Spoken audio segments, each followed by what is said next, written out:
Good morning, everyone. So I was tasked to give a Java code. So the task was to give a sample size that 1 to 10.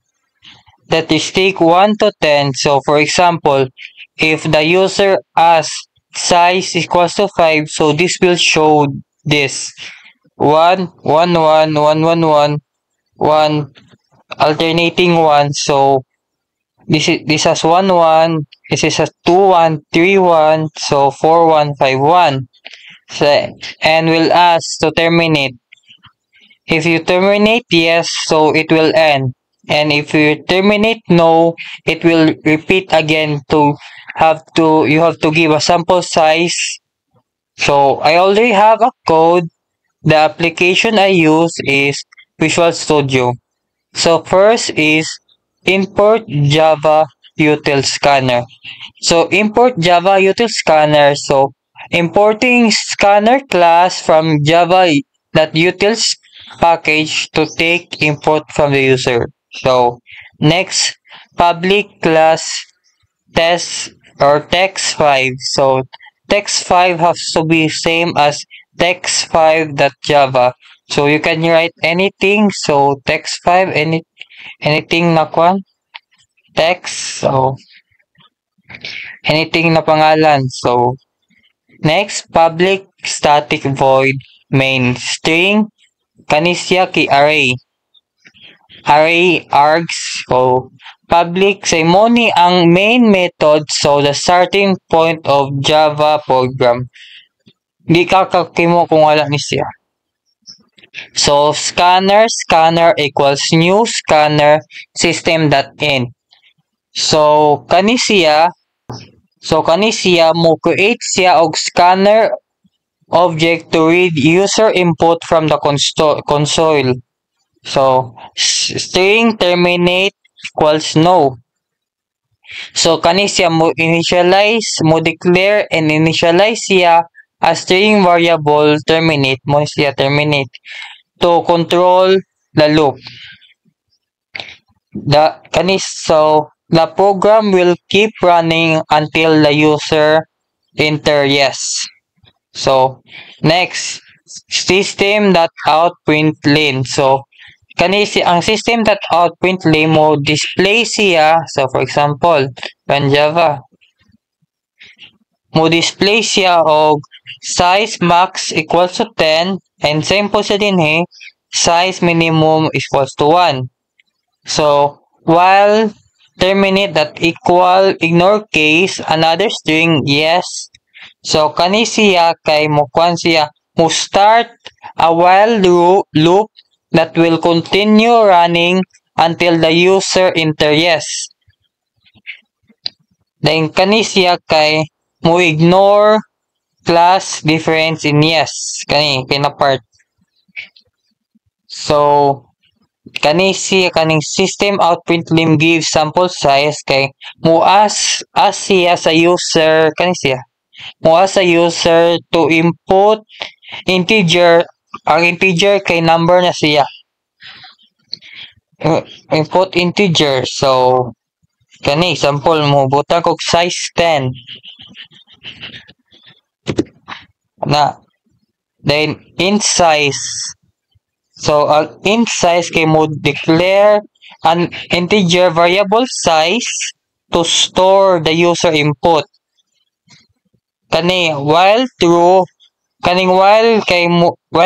mo ni start sa infinite loop to ensure the user to provide a valid size.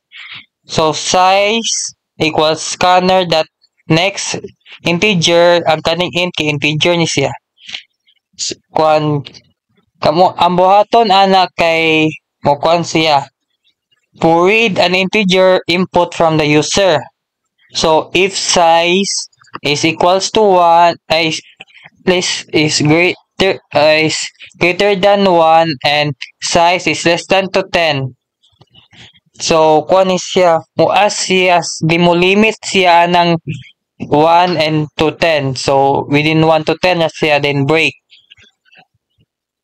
Kaning break kay if valid kay mukuan sa end na po sa loop din So system out print lim invalid size, please enter number between 1 to 10. So kung sa terminate sa tag no mo give sample size. So mo kwanta og sulat ta og 11 para mo display siya ani invalid size, please enter between 1 to 10.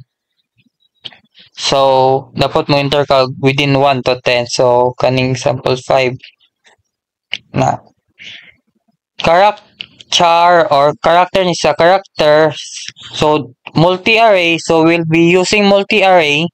Pattern equals new character size array. So kani siya kay mo create a 2D character array to store the pattern. So the outer array or rows has a size number of elements. So next, kaning for integer I equal to 1 mo initialize na kani. I is equal to 0. So I is less than size and I plus plus. So mo create of loop to create a pattern by fulfilling the array. So loop to row 0 to size -1. Next, pattern I equals new character I plus 1. Mo plus siya og 1 by rows. So allocate memory for each row. The row length increases with each iteration. Ang iteration kay kani. So next, for integer j equals to 0, initialize na po kaglain na j. J is less than or equal to I and j plus plus. So loop through each column of each row. Each column ni siya. So pattern array I and pattern array j equals to 1. So fill each position in row with character 1. Less than niyag 1. So next, for character array row pattern. So kani siya kay mo loop kanina ko na code kay kanina part na code kay mo loop to print the pattern. So kaning for character row patterns kay iterate to each row. Diyon system out print lim new string row. So kani siya kay mo convert niya ang character array to a string and print it. Next, system out terminate. System out print kay terminate. Kani siya na part kay mo ask the user if they want to terminate the program. So kani siya. And if yes kay terminate equals scanner next.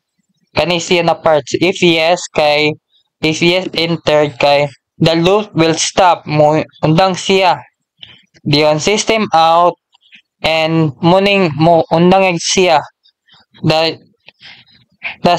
scanner will end mo kon siya undang siya. So scanner that close parenthesis. Kani siya kay mo close yung scanner and mo prevent siya resource leaks. Di siya mo magpatakag hatag mo prevent ni siya leaks. So that's all for today and thank you so much for you listening. So that's all. Bye bye.